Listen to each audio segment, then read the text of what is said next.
कंसचाणूरमर्दनं देवकी परमानन्दं कृष्णं वन्दे जगद्गुरुं। कृष्णाय वासुदेवाय हरये परमात्मने प्रणतक्लेशनाशाय गोविन्दाय नमो नमः। बर्हापीडं नटवरवपुः कर्णयो कर्णिकारं बिभ्रद्वासं कनककपिशं वैजयन्ती च माम्। रन्ध्रान्वेनोरदरसुरयो पूरयन् गोपवृन्दैः वृन्दारण्यं स्वपदरमणं प्राविशद्गीतगीति। अहो बकीयं स्तनकालकूटं जिगांसयापायदप्यसाधे लेभे गतिं धातृचितां ततोऽन्यं कं वा दयालुं शरणं व्रजे। वंशि विभूषितकरान्नवनीरदावा पीताम्बरातरुणबिम्बफलाधरोष्ठा पूर्णेन्दुसुन्दरमुखादरविन्दनेत्रा। कृष्णात् परं किमपि तत्त्वमहं न जाने। यं प्रव्रजन्तमनपेतमपैति कृत्यं द्वैपायनो विरहकातराजुहाव पुत्रेति तन्मयतया तरवोऽभिनेदुस्तं सर्वभूतहृदयमुनिमानतोऽस्मि। प्रभु के चरणों में सदा पुनि पुनि करऊं प्रणाम। कबहू तुम्हें भूलू नहीं मेरे प्रियतम श्याम। भक्ति भक्त भगवंत गुरु चतुर नाम वपुए तिनके पद वंदन करुणा सतविघ्न अनेक। आइए हनुमंत विराजिए कथा कर मत अनुसार प्रेम सहित गद्दी धरू पधारे पवन कुमार। जय जय श्री राधा जय जय नवल किशोर जय गोपी चित्तचोर प्रभु जय जय माखन चोर। बोलिए नंद के लाला की जय राधा रानी सरकार की जय। जय जय श्री राधे जय जय श्री राधे जय जय श्री राधे जय जय श्री राधे जय जय श्री राधे जय जय श्री राधे।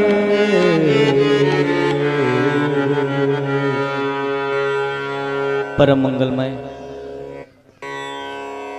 परात्पर अखिलेश्वर भक्त वांछा कल्पतरु नंदनंदन यशोदानंदन यदुकुल मणि दिवाकर अकारण करुणा वरुणालय भगवान बालकृष्ण लाल इनकी वांग्मयीन प्रतिमूर्ति श्रीमद् भागवत महापुराण कथा सप्ताह आप श्रवण कर रहे हैं। प्रभु की बड़ी दिव्य अनुकंपा सद्गुरु महाराज जी के आशीर्वाद से मेरे पूज्य पिताश्री गुरुवर्य वैकुंठवासी निष्काम कर्मयोगी संत कृष्णा जी महाराज इनके आशीर्वाद से बड़ी दिव्य अनुकंपा इस पांसेमल शहर में मेरे परमार्थ परम स्नेही श्री सुरेश नाना महाजन सुरेश रतिलाल महाजन इनके यजमान पद के कारण मृतात्माओं के शांति के हेतु श्रीमद् भागवत महापुराण कथा सप्ताह आज चतुर्थ दिवस प्रारंभ करते हुए बड़ा हर्ष आनंद मन में हो रहा है। आज के दिन कथा के उपलक्ष्य में कथा श्रवण करने के लिए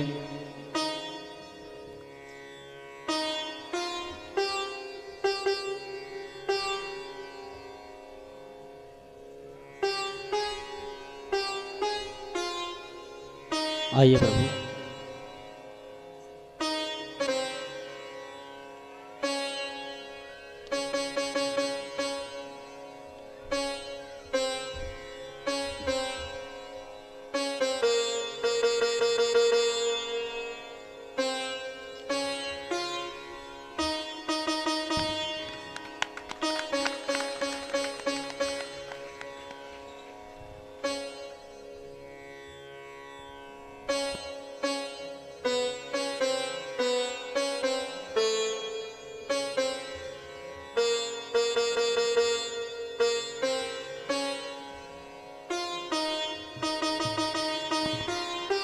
बोलिए सद्गुरुदेव भगवान की जय, संत भगवान की जय, अपने अपने माता पिता गुरु गोविंद की जय।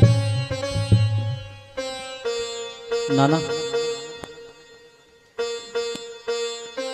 आनंद है और मेरा सौभाग्य है आज दो संत कथा में पधारे हैं। पूज्य गुरुदेव श्री हरिदास जी स्वामी महाराज गोंगवाड़ा आश्रम और अभी अभी जिनका आगमन हुआ है संत भगवान राजा रामदास जी महाराज महेंद्राना राधा कृष्ण धाम आश्रम और उनके साथ हमारे गुरु भाई प्रवीण जी महाराज। एक बार जोरदार करतल ध्वनि करके इन संतों का हम सम्मान करें। मेरा सौभाग्य है जीवन में पहली बार मैं हिंदी में कथा कर रहा हूँ और संत पधारे हैं और हमारे नाना जी की इच्छा, हमारी बुआ जी जिनके सामने हम बड़े हुए, हमारी बुआ जी इनकी इच्छा थी और ये इच्छा हमारे पूज्य पिताजी की थी। यहाँ से हर साल पंढरपुर की पैदल यात्रा जब चलती तो पहला पड़ाव यहाँ पे होता। मेरे पूज्य पिताजी यहाँ पे कीर्तन करते और यहाँ से 500 किलोमीटर की पैदल तीर्थ यात्रा पंढरपुर की दिंडी यहाँ से निकलती। यही पीपल भगवान के नीचे हर साल पहली बार कीर्तन होता। यहाँ से आगे महीना भर हर जगह पे भजन कीर्तन करते हुए भगवान की पालकी पंढरी क्षेत्र में पहुंचती। पंढरीनाथ के तीर्थ क्षेत्र में महाराष्ट्र में पंढरपुर में पहुंचती। लेकिन शुभारंभ यहाँ से होता उस गंगा का। तो ये सौभाग्य की बात है। मेरे पूज्य पिताजी हमेशा बुआ जी से कहते कि एक बार मुझे भागवत यहाँ मैं करूँगा। वही पिताजी का सपना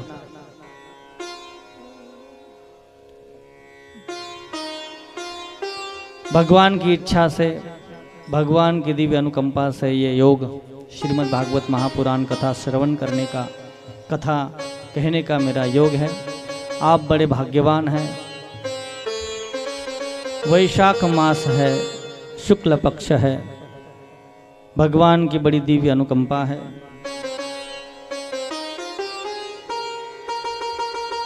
तुलसी संत समागम। आज की कथा अपनी पावन हो गई। आप आज की कथा में भगवान तो यहाँ विराजमान है ही। आज संत पधारने से, संतों के आने से आज की कथा अपनी पूरी हो रही है। यहाँ भी भगवान भी विराजमान है, संत भगवान भी विराजमान है और आप भगत लोग भी विराजमान है। इसलिए कथा आज बहुत भाग्यवान रूप से चल रही है। तुलसी संत समागम समन लाभ कछुआनी, बिनु हरि कृपा न मिलहि सो गावत वेद पुराण। संतन की महिमा रघुराई, बहुविधि वेद पुराण न गाय। संत की कृपा से ये सब होता है। जब महाराज परीक्षित को पूछा गया, उनसे कहा गया कि महाराज बड़े दुर्भाग्य से आपको संतों का, आपको ऋषि महाराज का शाप लगा है, आप 7वें दिन मरने वाले हो महाराज। इसलिए दर्शन देने के लिए, आपके मुक्ति का उपाय करने के लिए हम सब संत पधारे हैं। ये जो पधार रहे हैं शुकताल में संत मुनि योगी मुनिंद्र जटाधारी चिमटाधारी संत, सब बड़े बड़े महंत संत पधार रहे हैं, आपके उद्धार के हेतु पधार रहे हैं महाराज।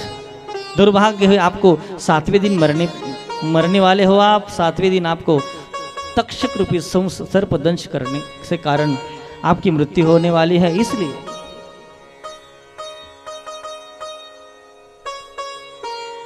महाराज परीक्षित कहते, आप गलत है संत भगवान हैं आप, मैं इसे शाप मानता ही नहीं। और दूसरी बात, जिस शाप के कारण इतने सब संत मुझे दर्शन देने के लिए खुद आते हैं, जो दर्शन का लाभ दुर्लभ है, संतों का लाभ बहुत दुर्लभ है, संत मिलना बहुत दुर्लभ है। संत तुकाराम जी मराठी में अभंग में लिखते हैं कि बहु दुर्लभ आहे संत भेटी, परी जग जेठी करुणा के लिए।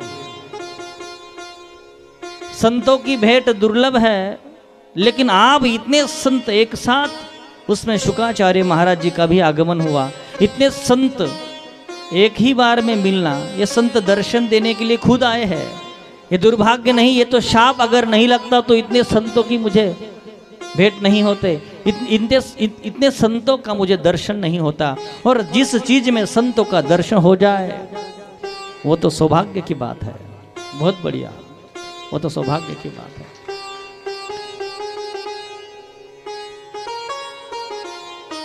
आज बाहर गांव से भी हमारे भक्तगण पधारे हैं, जलगोन से जगदाले परिवार, सब जलगोन के भक्त परिवार पधारे हैं। हमारे दादा पधारे, रघु दादा टिमलाई से, और संतों का भी आगमन हो रहा है। बड़ी दिव्य अनुकंपा है सबकी। मैं ये कह रहा था, इस भागवत कथा त्रिवेणी संगम है, इसमें तीनों की बात है। ये तो सच में यही त्रिवेणी संगम है, यही ज्ञान रूपी गंगा यहाँ बह रही है। यमुना भक्ति है और सरस्वती, माँ सरस्वती की दिव्य अनुकंपा सभी है। ज्ञान, वैराग्य और भक्ति, तीनों का मेल भागवत कथा है। इस कथा के श्रवण करने से हर जन्म की व्यथा, जन्मों की व्यथा दूर हो जाती है। जिसके श्रवण से, जिसके श्रवण से मिट जाती है जन्म जन्म की व्यथा, ये है हरि कथा, ये है हरि कथा, ये है हरि कथा, ये है हरि कथा, ये है हरि कथा, ये है हरि कथा, ये है हरि कथा। जय हो, ताली बजा के। जिसके श्रवण से मिट जाती है, जिसके श्रवण से मिट जाती है जन्म जन्म की व्यथा, ये है हरि कथा, ये भगवती गाथा, ये भगवती कथा, ये है हरि कथा, ये है हरि कथा, ये है भगवत कथा, ये है हरि कथा, ये है भगवत कथा। इस कथा की रचना की थी व्यास जी भगवान ने, व्यास जी भगवान ने। इस कथा की रचना की थी व्यास जी भगवान ने, व्यास जी भगवान ने। इस कथा को पहले कहा था श्री शुक मुनि ने, श्री शुक मुनि ने, श्री शुक मुनि ने। इस कथा का ज्ञान यज्ञ तो, इस कथा का ज्ञान यज्ञ तो नैमिष में हुआ था। ये है हरि कथा, ये है हरि कथा, ये है हरि कथा, ये है हरि कथा, ये है हरि कथा, ये है भागवत कथा, ये है हरि कथा, जय हो। ये है भागवत कथा, ये है हरि कथा, जिसके श्रवण से मिट जाती है भवरोग की व्यथा, ये भगवती कथा, ये है हरि कथा। जिस कारण संत मिलते हो उसे मैं शाप मानता ही नहीं, ये तो मेरा सौभाग्य है। मैं तो ये सोचता हूँ कि शमीक जी के आशीर्वाद से यह सब संत मुझे दर्शन देने के लिए पधारे हैं। और महाराज परीक्षित कहते हैं वैसे भी तो 7 दिन में मरना ही है, कौन रुकने वाला है, देह नश्वर है, जाना ही पड़ेगा। और जिसे जाना है उसने भगवान को जानना होगा, और भगवान को जानने के लिए सत्संग जरूरी है, भागवत कथा जरूरी है। रामायण का प्रसंग है। रामायण में जब वो छोटी सी गिलहरी, आपको पता है, वो छोटे छोटे पत्थर उठाती, राम सेतु में भगवान का काम करती, वो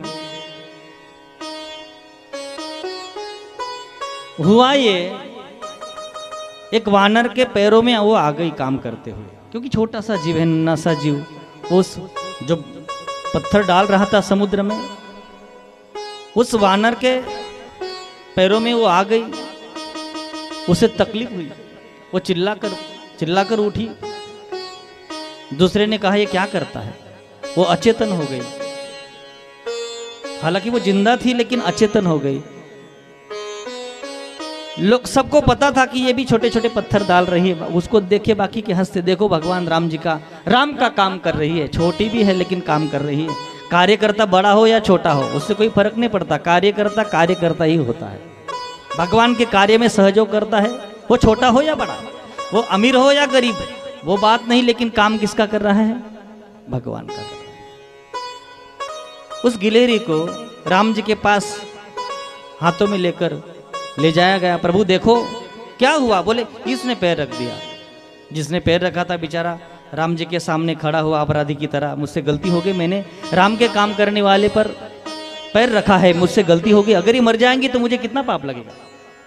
वो डर रहा था, सोच रहा था, चिंता में था, वो वानर चिंता कर रहा था। भगवान राम ने उसके ऊपर से हाथ फेराते हुए, जब भगवान के हाथों का स्पर्श हुआ, गिलहरी सजीव हो गई, चेतना उसमें आ गई, हिलने लगी, भगवान को निहारने लगी। कहते तब से उसके ऊपर वो 2 सफेद रेखाएं दिखाई देती ना गिलहरी पर, और राम जी के 2 अंगुलियों का निशान है। राम जी की तरफ उसने देखा, राम जी ने कहा क्या हुआ, बोले कुछ नहीं। दूसरे ने कहा कि इसने इस पर पैर रख दिया। भगवान उसकी तरफ देखने लगे, वो डर गया। भगवान उस गिलहरी को कहते तुझे तकलीफ हुई होगी, उसने अपना सिर हिलाया, बोले हाँ। तो भगवान राम उसे कहते तू बोल इसे क्या शिक्षा की जाए, ये तेरा अपराधी है, तू काम कर रही थी, मेरा राम काज कर रही थी, इसने अपराध किया है, इसे क्या दंड दिया जाए, बोल क्या शिक्षा कर दी जाए।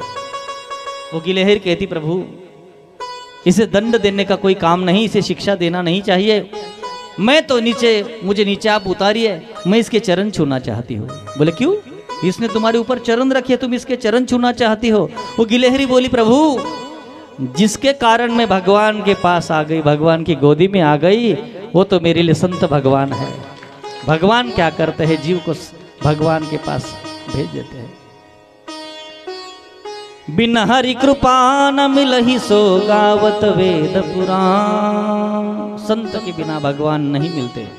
मैं हमेशा सवाल पूछता हूँ, मुझे आप बताइए भगवान मिलने चाहिए, भगवान समझने चाहिए? जल्दी से बोलिए, भगवान मिलने चाहिए, समझने चाहिए? हाँ, मिले अगर नहीं समझे तो क्या उपयोग है? भगवान मिलने भी चाहिए और भगवान पहले तो समझनी चाहिए। कुछ चीजें हमारे पास होती लेकिन वो हमें समझती नहीं, तो क्या उपयोग है इसका? चीजें मिलनी भी चाहिए और वो समझनी भी चाहिए। कळतंय ना? मोबाईल पाहिजे का तो समजला पाहिजे? बऱ्याच बायासले मोबाईल समजत नाही। मोठा मोबाईल त्याच ना हातमध्ये द्या, फोन उन्हा ते उचलताच येत नाही, ते असं करो का असं करो। ते छोटे मोबाईल जमतात बायांना, ज्याला जमत नाही त्याला छोटा मोबाईल ते बटन दाबा का उचला आणि बटन कट करा, 2 बटणे माहिती राहतात फक्त। एसटी स्टँडवर बऱ्याच बाया मोबाईल घेऊन दुसऱ्याला सांगता, भाऊ या मा नंबर लाई दे रे। तो सांगत कोणा नंबर लाई देऊ? काय जण होतो त्यांना म्हणा डिकराणा नंबर, म्हणा डोरणा नंबर, काय नाव शे माहित नाही। बायांची मोठी गडबड आहे सध्या, एवढी गर्दी बायांची। कुठे कुठे? एसटी मा बायाच माहीत राहत नाही। हाफ तिकीट बोलती गर्दी बायास। कंडक्टर भी किती जायचे। एक ते माणूस होता साडी नेशे, कंडक्टरनी वैखली ना, अर्धा तिकीट दिली ना। कंडक्टरनं बाजूला एक माणूस बसेल होता, तो म्हणे का हो कंडक्टर साहेब, तो ते माणूस आहे साडी नेशेल शे। कंडक्टर म्हणे भाऊ अर्धा तिकीट ना करता साडी नेशिव ना, कितली मोठी गोष्ट आहे।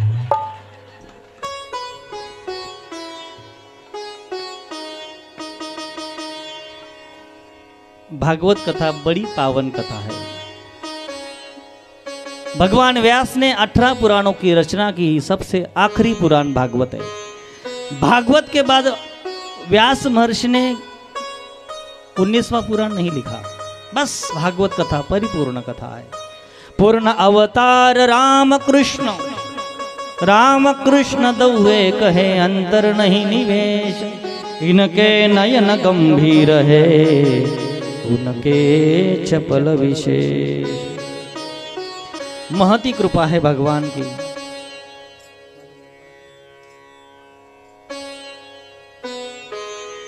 हमने कल का प्रसंग हमने सुना। ध्रुव जी 5 साल के ध्रुव जी को भगवान की भेंट हुई, लेकिन संत भगवान की कृपा से नारद जी उसे मिले और नारद जी की कृपा से ध्रुव जी को भगवान मिल गए। इसका मतलब यही है, संत की कृपा से ही भगवान मिलते हैं। वो 5 साल का बच्चा भी हो लेकिन संत मिल जाए। नारदो देव दर्शनः, श्रीमद् भागवत कथा में नारद जी को देव दर्शन कहा है।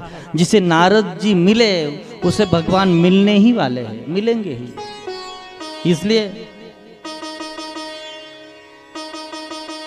संत के बिना भगवान नहीं समझते, नहीं मिलते, इसलिए पहले संत मिलेंगे फिर बाद में भगवान मिले तो अच्छा है। इसलिए आप किसी की संगत में न लगे तो चलेगा, लेकिन संत की संगत में जरूर, सत्संग में जरूर चलो, सत्संग में जरूर सम्मिलित हो।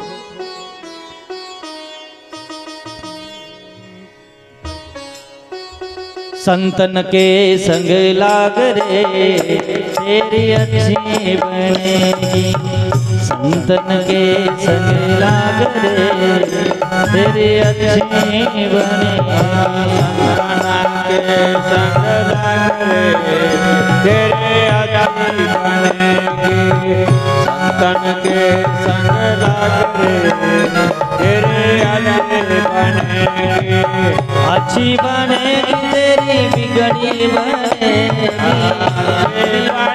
तेरी बिगड़ी बनेगी, अच्छी बनेगी तेरी बिगड़ी बनेगी, अच्छी बनेगी तेरी बिगड़ी बनेगी।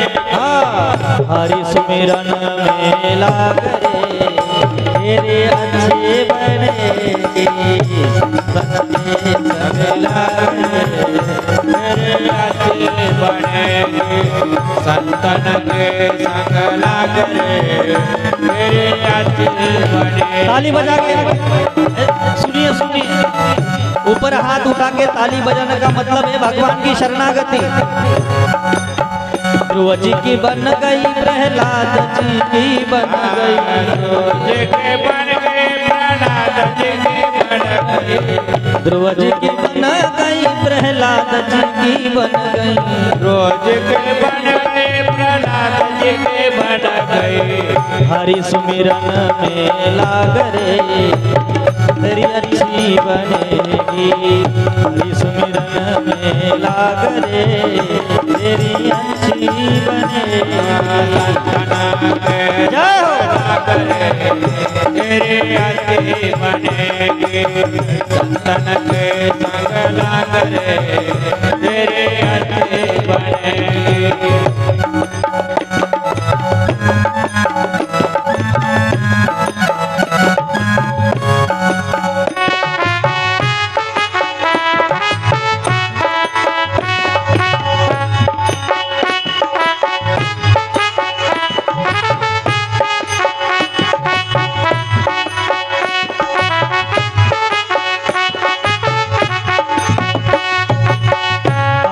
से तो है हंस बनावे।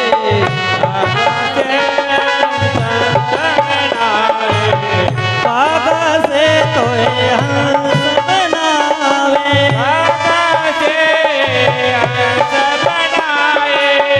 मिट जाए उर बेड़ा करे तेरी अच्छी बनेगी।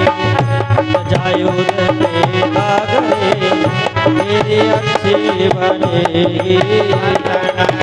सकला करे तेरी अच्छी बनेगी।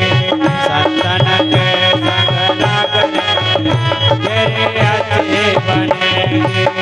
अच्छी बनेगी तेरी अच्छी बनेगी। अच्छी बनेगी तेरी बिगड़े बनेगी।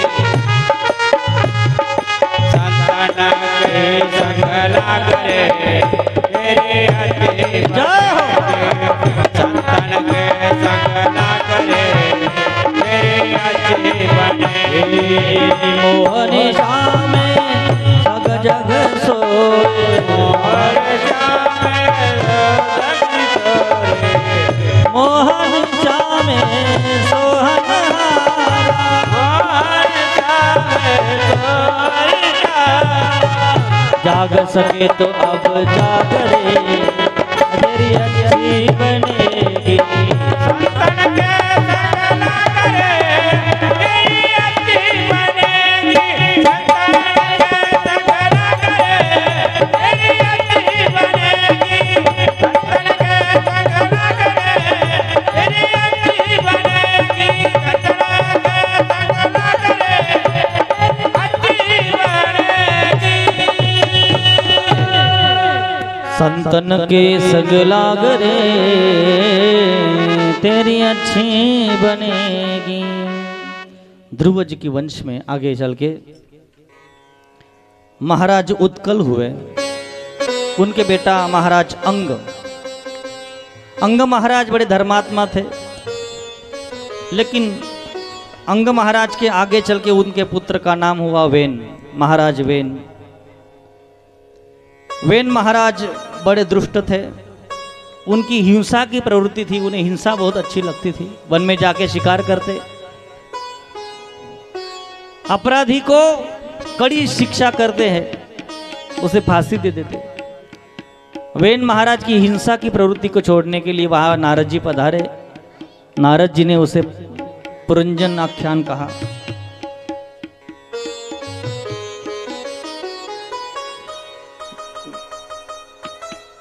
वेन महाराज राजा वेन को साधुओं ने, सभी साधुओं ने, ब्राह्मणों ने हुंकार भरी। राजा मर गया। उसके शरीर का मंथन किया, तब महाराज पृथु का जन्म हुआ। पृथु महाराज भगवान के अवतार है। पृथु महाराज की जय। पृथु महाराज के पुत्र प्राचीन बरही, उनके पृथु महाराज के अंतर्धान के हवीरधान के प्राचीन बरही। पुरंजन आख्यान सुन के विदुर जी महाराज जो मैत्री मुनि के आश्रम में मैत्री मुनि से कथा सुन रहे थे, वो कथा सुन के वहां से प्रस्थान कर गए। राजा परीक्षित ने गुरुदेव शुकाचार्य महाराज से सवाल पूछ लिया, प्रश्न पूछ लिया। भगवान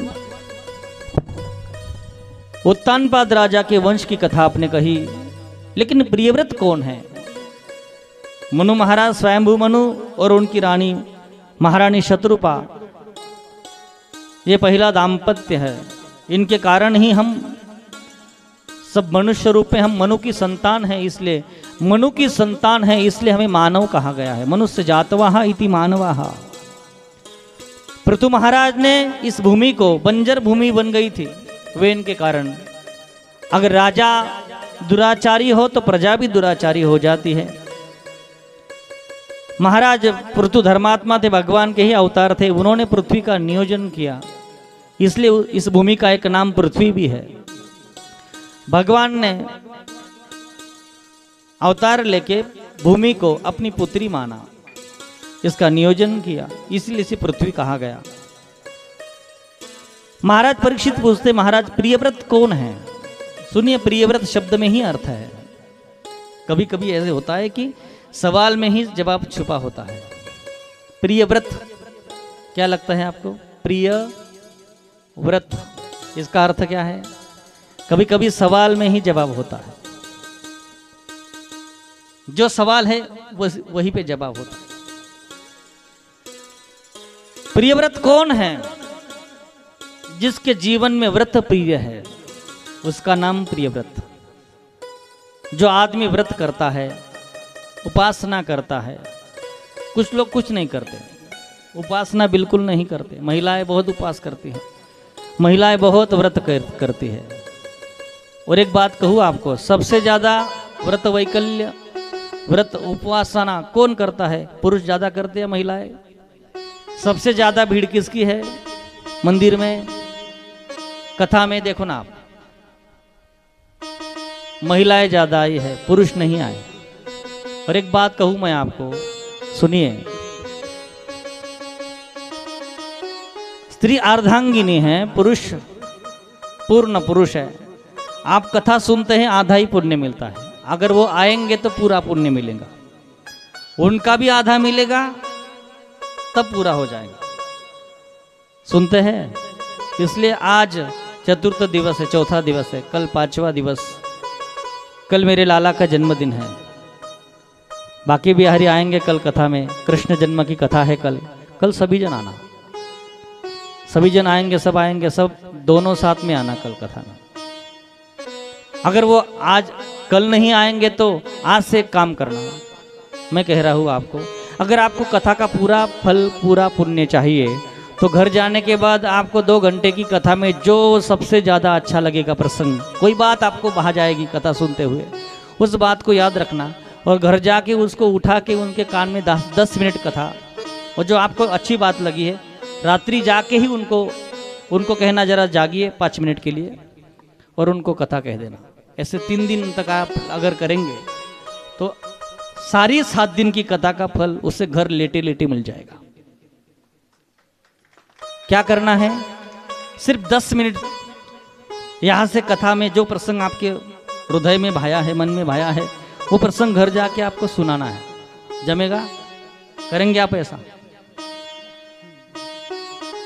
घर जाके उसकी नींद खोल के बोलना है। कोई जागा होगा तो अच्छी बात है, लेकिन उनको भी कहना।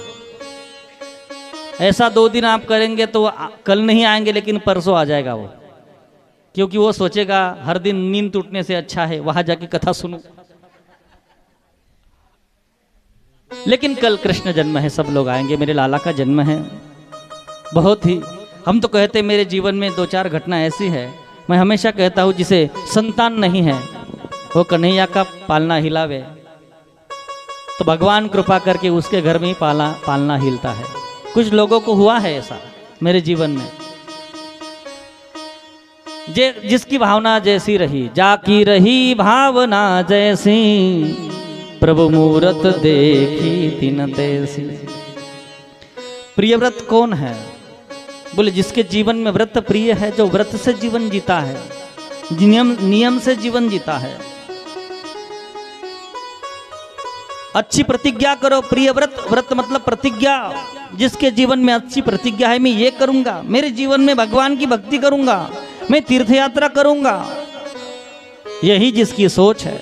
जो भगवान के लिए व्रत करता है भगवान के कार्य के लिए संकल्प लेता है कि मैं मेरे घर भागवत कथा करूंगी, मेरे घर है, तुम्हारे घर तुम सब करते हो, टोना टोटका सब करते हो, इसके पास जाओ उसके पास जाओ, लेकिन कोई ये संकल्प नहीं करता कि मेरा अगर काम बनेगा तो मैं भगवान की कथा करूंगी, भगवान की कथा सुनूंगी। संकल्प करो, अगर वो संकल्प आप करते हो तो वो भी भगवान पूरा कर देते हैं।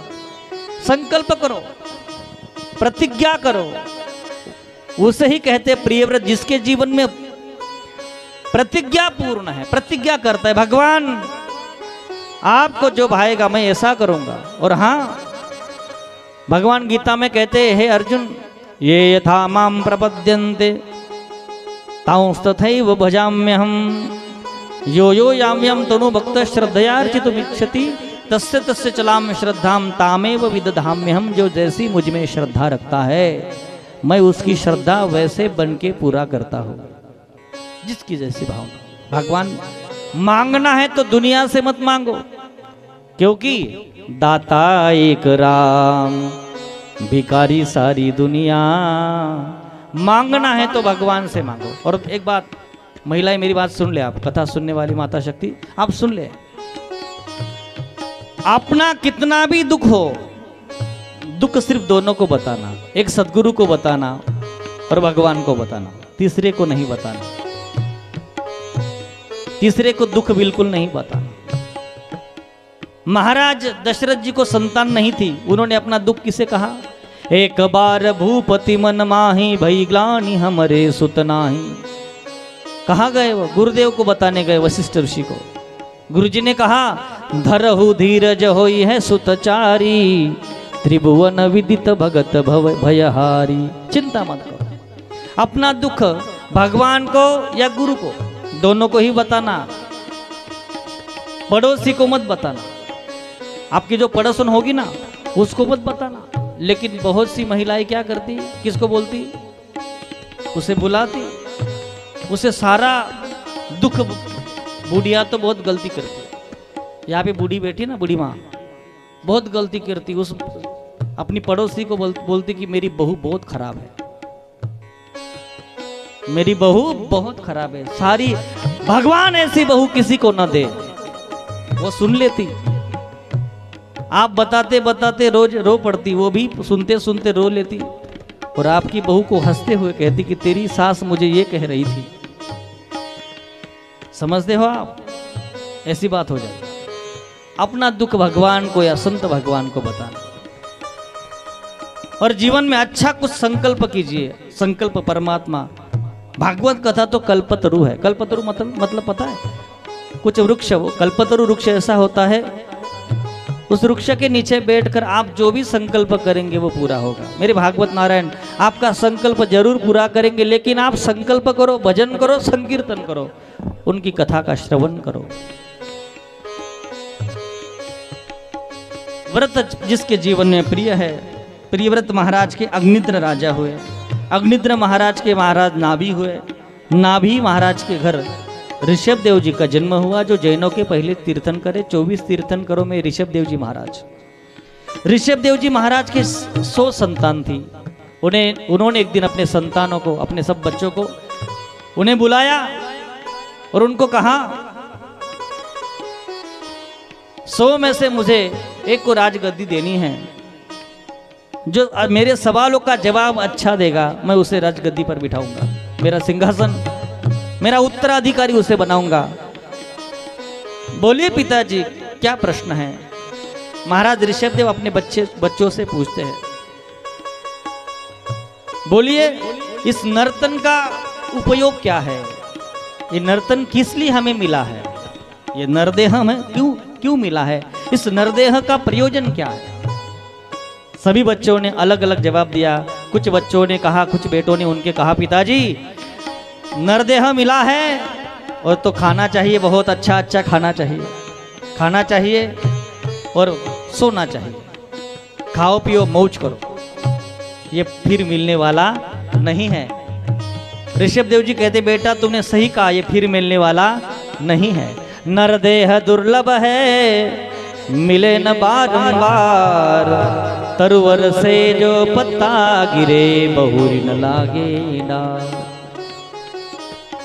ये नर देह मिला है फिर से नहीं मिलेगा बेटा, तू बात सही करता है, लेकिन इतने ही लिए मिला है, खाना और सोना। कुछ लोग यही कर रहे हैं, खाना और सोना। हमारे पिताजी का वाक्य रहता, काही लोग असं शे फक्त खाय पी ले एक दिन उच्चा तंगड्या करी मरी जाओ,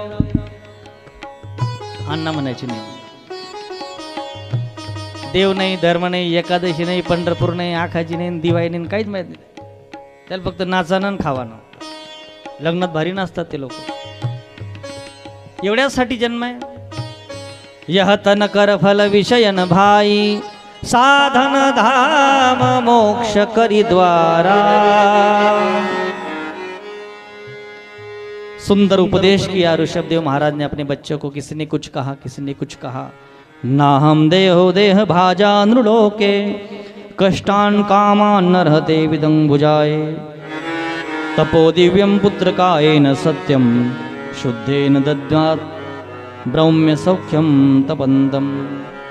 ब्रह्म की प्राप्ति करने के लिए यह जन्म है, आत्मज्ञान प्राप्त करना चाहिए, तप करना चाहिए। पुत्र, ये देह जाने वाला है, मैं देह नहीं हूं, इसका बोध इसी देह में हो सकता है।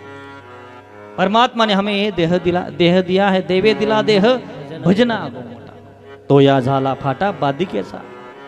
ये देह मिला है, और ये देह, ये शरीर जाने वाला है, जल्दी से जाने वाला है। कब जाएगा? क्योंकि ये मिट्टी से बना है। किससे बना है? ये देह मिट्टी से बना है। ये शरीर किससे बना है? आप 2 दिन नहाएंगे नहीं तो अपने शरीर से क्या निकलती है? मिट्टी निकलती, क्योंकि मिट्टी से बना है। और इसलिए मान लो, मान मेरा कहना नहीं तो पछताएगा, मिट्टी का खिलौना मिट्टी में मिल जाएगा। मान मेरा कहना नहीं तो पछताएगा, मिट्टी का खिलौना मिट्टी में मिल जाएगा। मिट्टी का खिलौना मिट्टी में मिल जाएगा।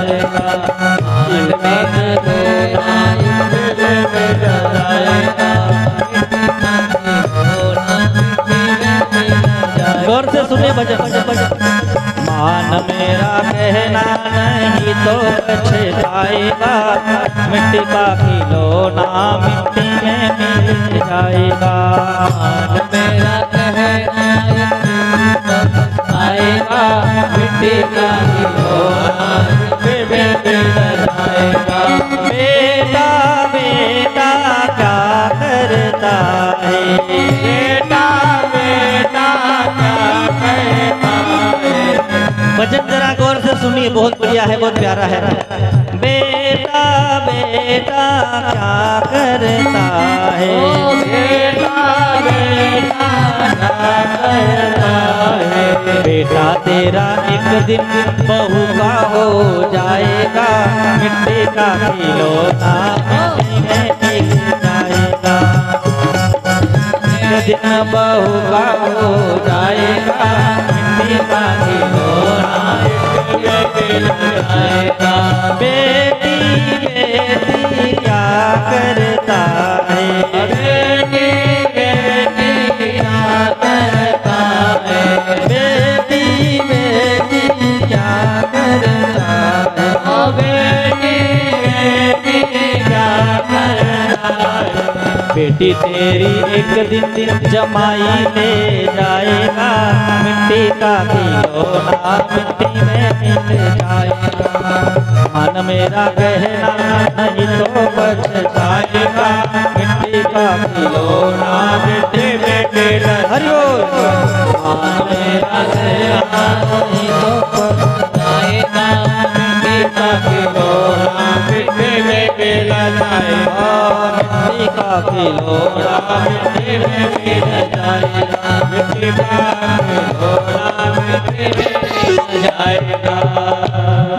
मान मेरा कहना नहीं तो पछताएगा, मिट्टी का खिलौना मिट्टी में मिल जाएगा। अगर इस नर देह का अगर इतना ही महत्व है, इस नर देह, इस देह का इतना ही आप प्रयोजन मानते हैं, खाना पीना, और कुछ लोग कहेंगे महाराज हम ये नहीं मानते, कुछ काम करना चाहिए, कुछ कमाना चाहिए। अपने बच्चों के लिए सुविधा करनी चाहिए, घर मकान बनाना चाहिए, अच्छा सा बंगला गाड़ी। सुनिए, जो लोग सिर्फ बंगला गाड़ी के लिए ही जी रहे हैं वो भी व्यर्थ है, उनका भी गलत है। बंगला गाड़ी साधन है, ये रोटी कपड़ा और ये तो साधन है। आपकी सोच अगर इतनी है बंगला गाड़ी हमारा सब अच्छा रहे, लेकिन इतना भी अगर है तो हम भी पशु ही हैं, क्योंकि शास्त्र कहता है 4 चीजें पशु और हमारे में समान है। आहार निद्रा भय मैथुन सर्वयोनि सी सम समान। आहार हम भी करते हैं, भोजन खाना हमें भी लगता है, पशुओं को भी लगता है, निद्रा उनको भी लगती है, हमें भी लगती है, भय हमें भी लगता है, उनको भी लगता है, और मैथुन हर प्राणी के पास है, हर प्राणी को मैथुन अच्छा लगता है। आहार निद्रा भय मैथुन, अगर इसके लिए अपना ये देह अपन खर्च कर रहे हैं, ये नरदेह, ये मानव शरीर, इसके लिए ही हम जी रहे हैं, तो हमारे में और पशु में क्या फर्क है? सुनिए, बंबई में एक आदमी रहता है, 2 कोटी रुपए 2 करोड़ का उसका बंगला है, 27 लाख की उसकी गाड़ी है, सुंदर उसकी बीवी है, सुंदर बच्चे हैं, 2-4 उसकी फैक्ट्रियां है, बहुत अमीर आदमी, लाखों रुपए हर दिन उसका कारोबार होता है। आप कहो कितना सुखी आदमी है, आपकी इच्छा है कि उसके जैसा हमारा भी होना चाहिए। अगर ये आप बात सोच रहे हैं तो सुनिए, हुआ ये एक दिन क्या हुआ, तबीयत भी अच्छी है उसकी, सुंदर है वो दिखने में, युवा है, जवान है। एक दिन वो बाहर रात्रि को किसी पार्टी में गया था, समारोह में गया था, देरी से आया है घर, सुबह देरी से उठा, कार लेके फिर किसी मित्र के साथ 5 स्टार होटल में खाना खा के दोपहर को आया। गर्मी के दिन थे, वैशाख महीना था, एसी की गाड़ी, 27 लाख की गाड़ी उसकी। गाड़ी में आया, गाड़ी खड़ी करके पार्क करके जब वो अपने बंगले में जाने लगा, तो एसी के कारण जब बंगले में जाने लगा तो उसे पसीना पसीना हो गया। एसी के रूम में जाके उसने एसी ऑन की और सो गया, बहुत गहरी नींद में सो गया। गहरी नींद मतलब सुषुप्ति अवस्था, उसे सपना भी नहीं आया, आराम से सोया है। मुझे बताइए, उसके जैसा कोई सुखी है? आप क्या मानेंगे? सुखी ना वो, उससे कुछ तकलीफ नहीं, कुछ दवा खाना वगैरह कुछ नहीं, सब ठीक ठाक है।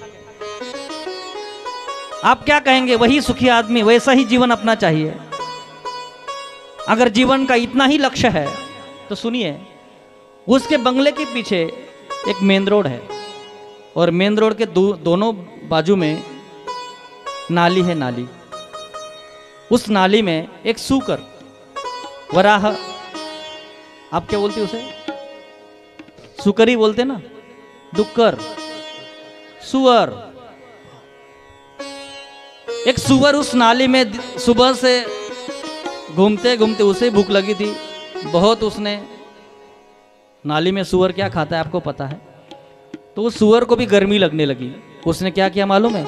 उस नाली में अपने चारों पैर आगे ऊपर कर दिए, और वो कीचड़ था ना, उस कीचड़ में लिपट गया सब, सारा सुअर कीचड़ में दब गया पानी के अंदर। उसका सिर्फ नाक है ना, नाक में 2 होल होते हुए उतना नाक ही बाहर रहा, और वो नाली में ठंडी ठंडी हवा चलती तो उसको भी ऐसे जैसा आनंद मिला, और सुअर भी बड़े आराम से सोया है, इतने आराम से सोया है, इतने आराम से सोया है, जैसा वो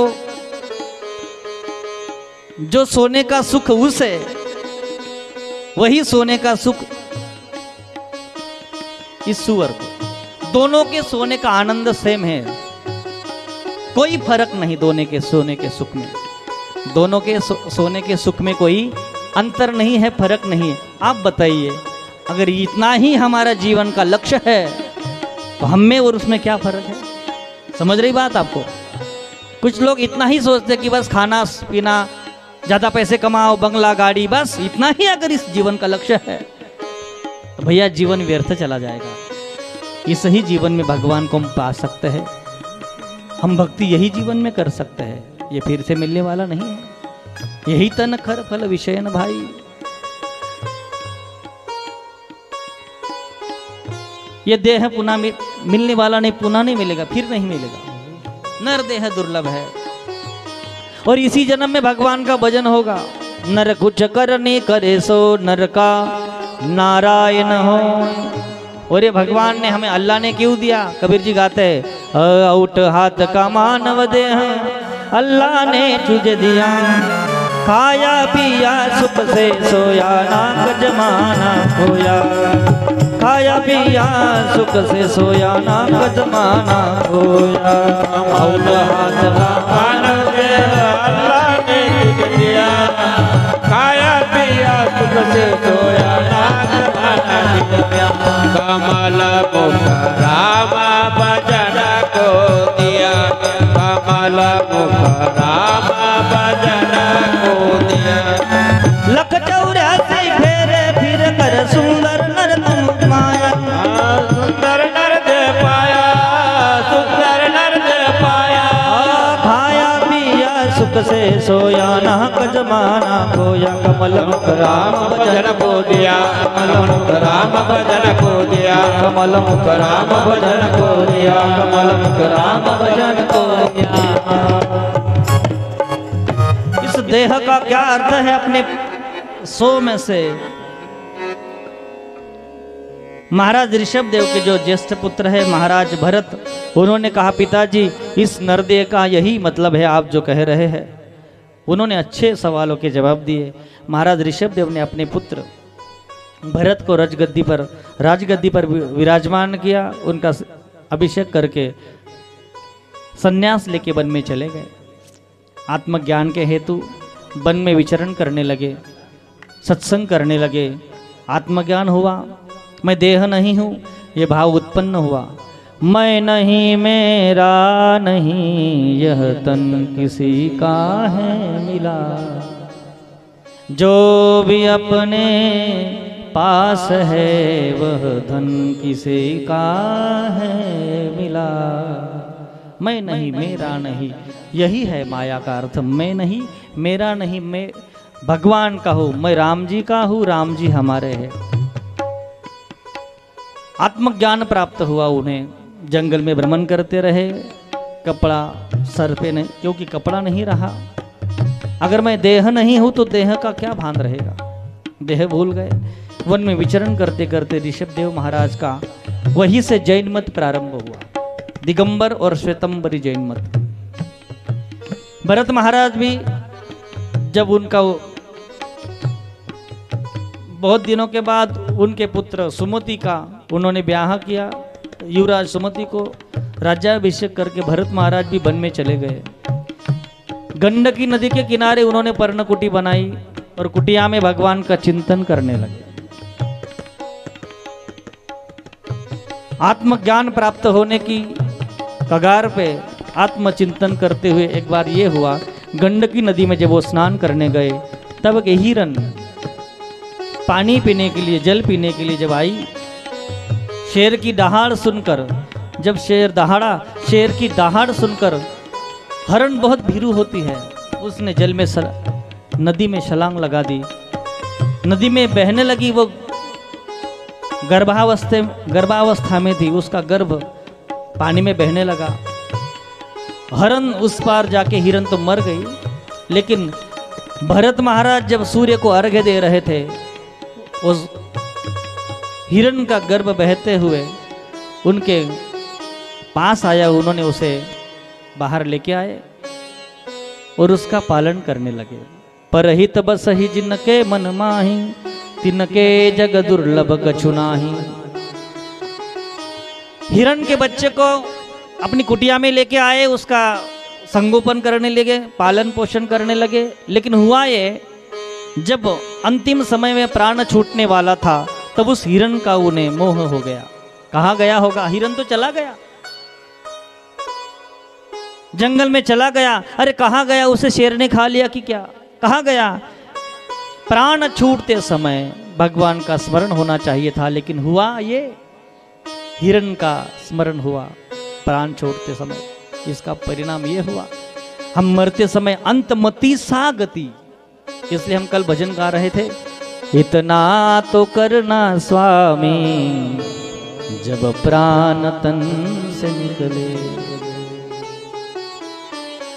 अंतकाळी ज्याच्या नामाले मुखा तुका म्हणे सुखा पार नाही।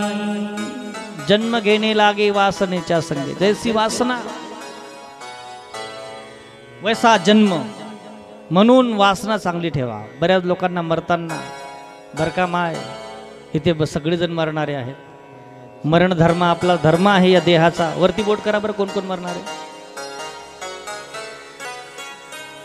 बाकी ना अजून मी बोटे वरती करत होते, त्याशी मनाने अजिबात इच्छा नाही।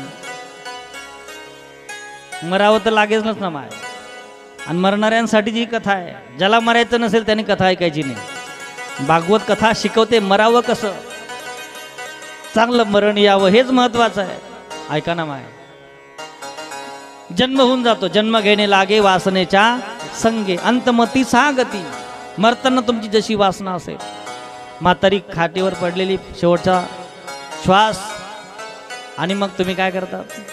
माय नातोन मातू हिना पाला तरी घोपसा ना माय। जो कोंबड्या खाय त्याला काय तुझी ना पाला। बाया बोलत्या हुशार असतात, तुझी पाला चोयदी चांगले। आणि पुढच्या जन्मात एखादं पोरग जन्माला आलं का काळे काळे डाग पाहिले का हायकणी लासनशे तुझी न। बायांचं बोलतं विचित्र काम। एक म्हातारी मरताना शेवटच्या क्षणामध्ये 2 शब्द निघून राहिले, बस जीव जाण्याची वेळ आहे। बाशे बाशे। भाऊ आंडोर चांगलं होतात, त्या भजन कीर्तने जायत, कथा ऐकायला जायत, भागवत ऐकायला जायत, सज्जन माणसे होतात बिचारा। त्या म्हणे माय बाशे बाशे काय म्हणा वासुदेव केशव नारायण राम गोविंद देव ना काहीतरी नावले माय, पण माय काहीच नाही म्हणे, फक्त बाशे। पण तेवढ्यात ननंदबाई आली, त्याची बहीण दल्लीनी आंडेर। तुमले काय समजत मन माय सांगराणी बांगड्या शेतीस, मायना जीव बांगड्यास माटकी राहणार की बांगड्या होतीन बांगड्या होतीन। कुठेतरी डबामा ठेवायच्या होतीन दल्लीना जीवा बांगड्यास माटकी राहणार म्हणे। मग काय करणं पडी म्हणे, एक तर बडा डबा चापला न, ते एक काम करा डॉक्टरले बोलावं, मन मायले बोलतं करा। मी बी थोडीशी बोलली सू आंडेरना जीवरास पायमा, मन मायले थोडीशी बोलती करा। भाऊसले विनंती करे भाऊ पैसा मी दिसू लागल्यास म्हणे, नाही बहीण तुझी इच्छा असे ना MD डॉक्टरले बोलावं, तो म्हणे हात लावाने फी 5,000 रुपया। म्हातारीला 2 इंजेक्शन दिसू 10,000 ना, असा 25,000 रुपये खर्च ही। म्हातारी 5 मिनिटं बोली, 5 मिनिटं जीवत राही, 10 मिनिटं जीवत राही, जसा असा अर्धा तास बस। पण बोली म्हातारी, इंजेक्शन ना पावर मा। आंडेर म्हणे भाऊ मना पा पैसा शेत मी दिजेस मन मानू मी चोरी चोरी ठेल शेत। बऱ्याच आंड्रीस पा चोरी चोरी ठेल राहतेस, म्हणून आमना बहुतेक दावाना कीर्तने आंड्रीस करतींग राहत, कारण तर चोरी ठेल राहतस ना पैसा। भाऊ म्हणे बहीण राहू दे तुना पैसा, आम्ही शेत ना आमना पैसा शेत ना। मायल दवाखाना कारण गरज नाही पडली, माहिती चांगलीच शे गरज जाऊ म्हणत जीव। डॉक्टरला 25,000 रुपये दिले, म्हातारीला इंजेक्शन मारले 2, म्हातारी इंजेक्शन ना पावर मा उठी बसणे। माय बोलायला की बाशे बाशे कदा तुमने बाशे बांगड्या शेतीस का? म्हातारी म्हणे कसा ना बांगड्या कसा ना काय ते बारीक शिया असं डबळ उघडशे त्यामुळे उंदरे गुज जातील, शिया खराब होई जातील। काय भाव पडण्यात त्या शिया खरं सांगा, कितला न पडणं ते डबल 25,000 डबल। सारा जन्म चला जाता है लेकिन भगवान का सुमिरन नहीं करते। जन्म जन्म मुनि जतन कराही, अंतरा कही आवत नाही। सिया राम जय जय राम, सिया राम जय जय राम। आवाज वाढवा। जन्म जन्म मुनि जतन कराई, अंतरा कही आवत नाही। राम सिया राम जय जय जय हो। राम सिया राम जय जय। मरते समय भगवान का सुमिरन होना चाहिए, उनका नाम चिंतन होना चाहिए, उनका नाम मुख में आना चाहिए। अंतगति सामति। भरत महाराज हिरण का चिंतन करते हैं, इसलिए मरने के बाद जड़ भरत राजा हरणी गर्भा गेला। हिरण के जन्म में आ गए। मरने के बाद दूसरा जन्म हुआ हिरण का, लेकिन पिछले जन्म की स्मृति थी, गलती हो गई, ध्यान में आ गया। बड़े हुए, एक दिन गंडकी नदी के किनारे बैठ गए हिरण, सोचने लगे कि शेर आएगा मुझे खाएगा। शेर आया नहीं, उन्होंने चारा छोड़ दिया। कुछ दिन के बाद अपने आप देह छूट गया। फिर तीसरा जन्म उनका हुआ ब्राह्मण कुल में, अंगिरस ब्राह्मण के कुल में उनका जन्म हुआ। उनका नाम रखा गया जड़ भरत। यह संयोग की बात है, वही नाम उनका आया। लेकिन पिछले जन्म की स्मृति, दोनों जन्मों की स्मृति थी कि मैंने चिंतन किया, मैं आत्मज्ञान मुझे प्राप्त हो गया, लेकिन वासना के कारण से फिर से मुझे जन्म लेना पड़ रहा है। अब इस बार नहीं चुकूंगा, दूसरा कुछ नहीं करूंगा, सिर्फ आत्मचिंतन ही करूंगा। बैठ जाते ऐसे ही, माँ बाप बुलाते ध्यान नहीं, माँ बाप इशारे से कहते। घर के लोगों को कहा ये गूंगा है, बहरा है, किसी काम का नहीं। जब तक माँ बाप थे तब तक उनकी सेवा हुई।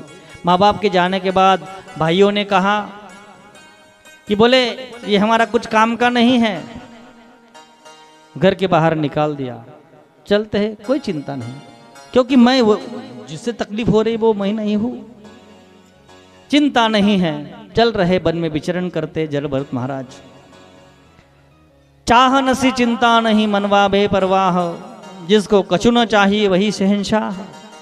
जंगल में भ्रमण करते हुए एक रहुगन देश के राजा, सिंधु देश के राजा रहुगन कपिल भगवान के आश्रम में आत्मज्ञान की खोज के लिए, आत्मज्ञान का उपदेश के लिए जा रहे थे।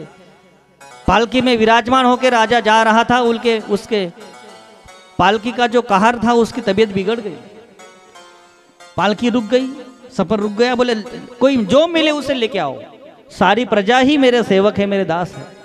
वन में विचरण करते जड़ भरत जी महाराज उन सिपाहियों को मिल गया। सिपाही लेके गए उनको और राजा की पालकी ढोने के लिए कहार के रूप में उन्हें विराजमान कर दिया। कोई फर्क नहीं, कहाँ जा रहे पता नहीं, क्योंकि मैं कहीं जाता ही नहीं। जो जाने वाला वो मैं नहीं हूँ, जो मरने वाला मैं नहीं हूँ। नाहम छिंदन नैनम छिंदंती शस्त्राणी नैनम दहती पावका। मैं अलग हूँ, चिदानंद रूप शिवोहम शिवोहम। आत्मबोध हो गया है उन्हें, लेकिन जन्म लेने पड़ रहे हैं। एक वासना के कारण सारी व्यवस्था चूक गई है, चल रहे हैं।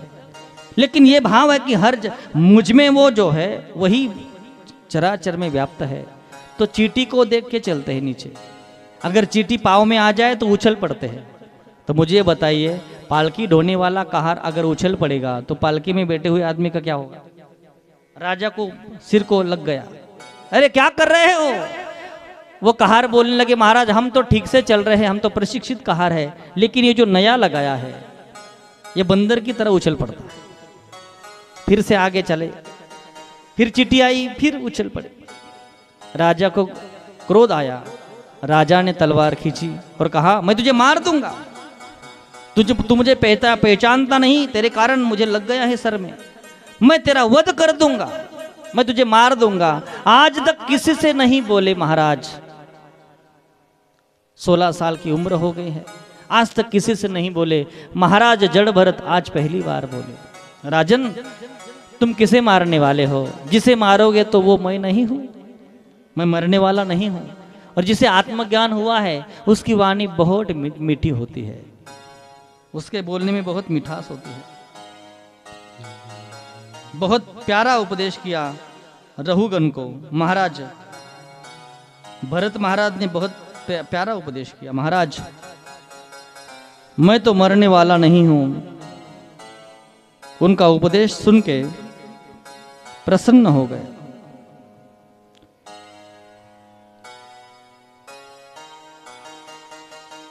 और महाराज उन्हें यह लगा कि कपिल भगवान ही रूप बदल के आए हैं। राजा को भी आत्मज्ञान, उनकी आत्मज्ञान की बातें सुनकर राजा को भी आत्मज्ञान हुआ, तत्वमसि का बोध हुआ। राजा जंगल में चलने लगा। सिपाही कहते महाराज पालकी में बैठो, वो कहने लगे मुझ में राम तुम में राम, फिर पालकी का क्या काम? राजा को आत्मज्ञान हुआ। इतना सुंदर उनका चरित्र है। पंचम स्कंद के आखिर में परीक्षित महाराज के सामने भवाटवी का वर्णन करते हुए 28 प्रकार के नरकों का वर्णन शुकाचार्य महाराज ने जब किया, महाराज परीक्षित भयभीत हो गए।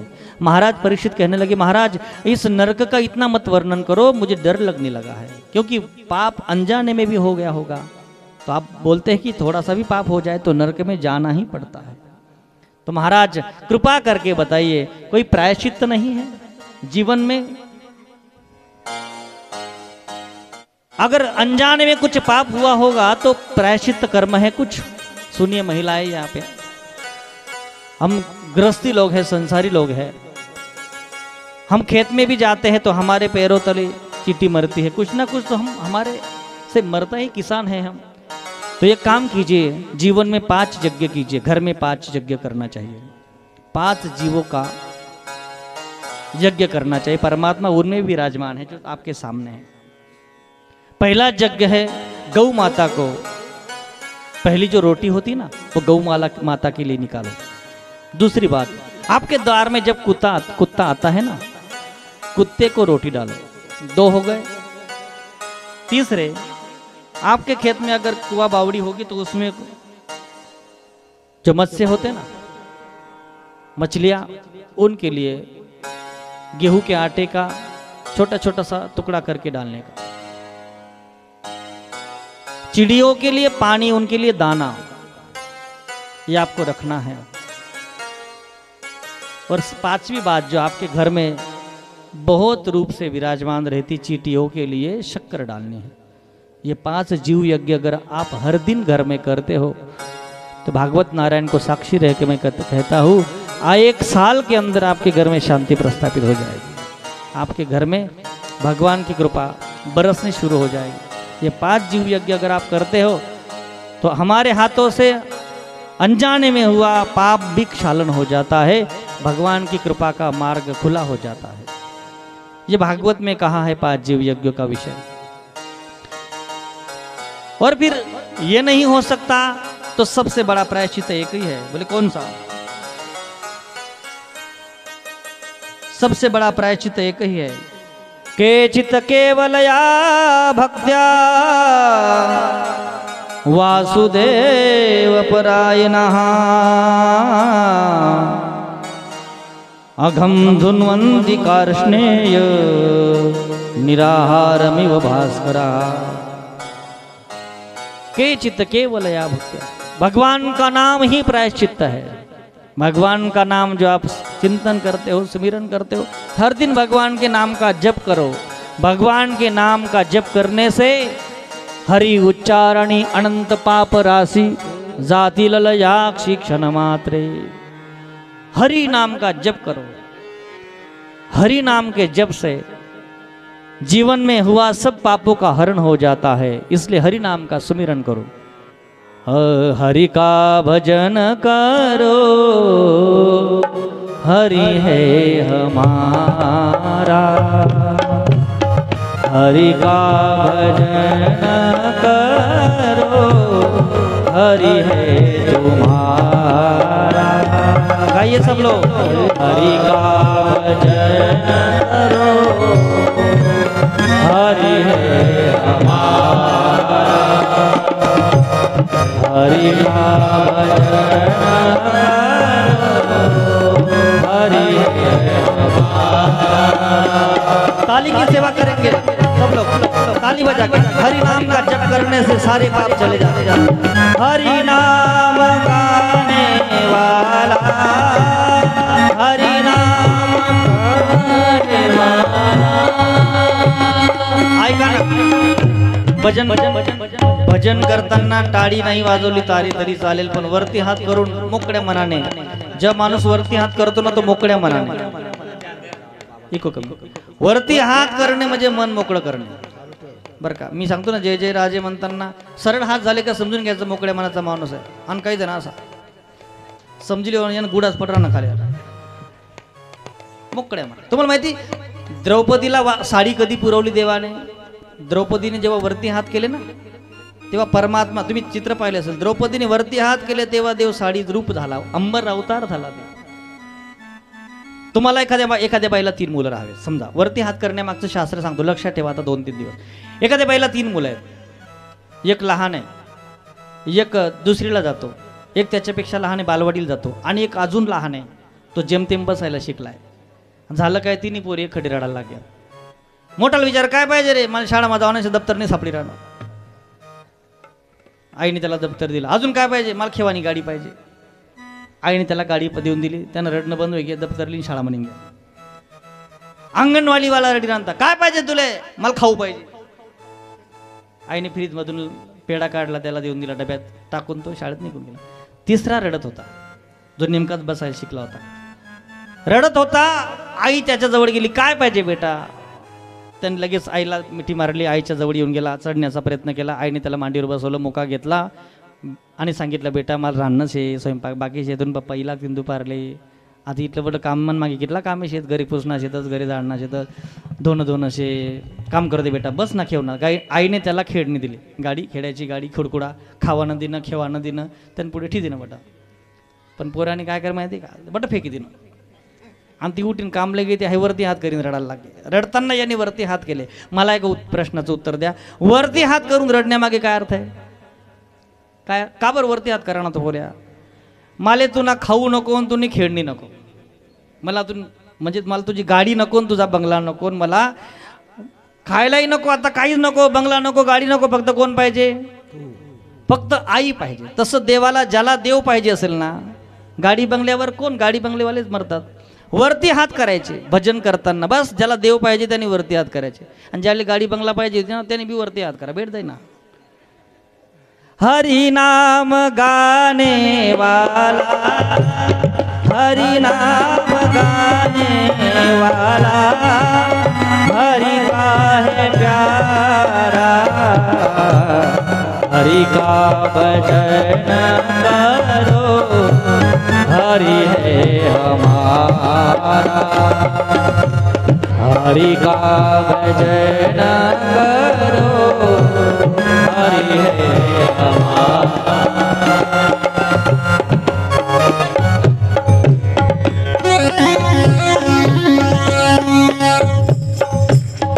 हरि का भजन करो, हरि है हमारा.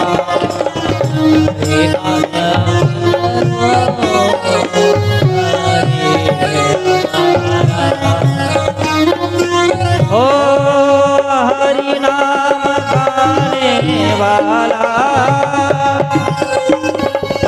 ताड़ी बाजो,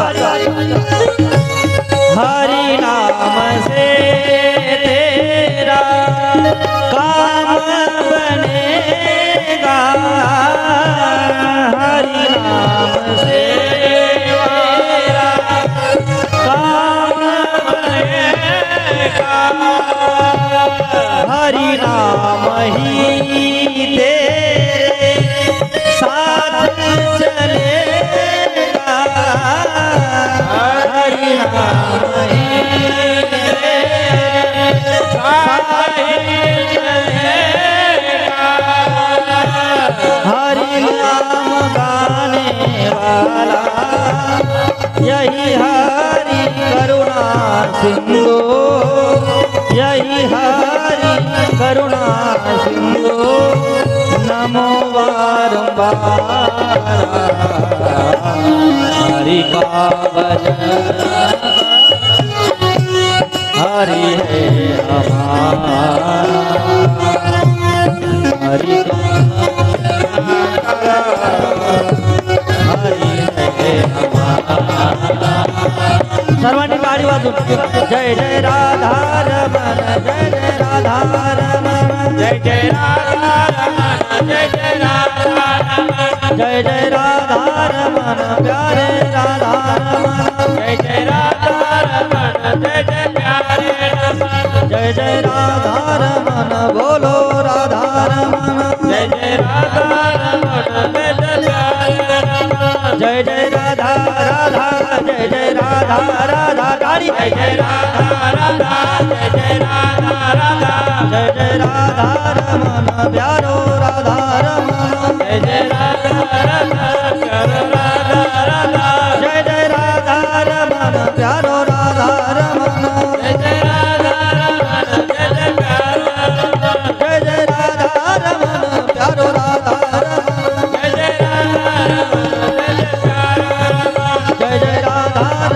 प्यारो राधा रमन जय जय राधा रमन प्यारो राधा रमन अरे वो जय जय राधा रमन प्यारो राधा रमन जय जय राधा रमन प्यारो राधा जय जय राधा रमन प्यारो राधा रमन जय जय श्री राधे जय जय श्री राधे जय जय श्री राधे जय जय श्री राधे।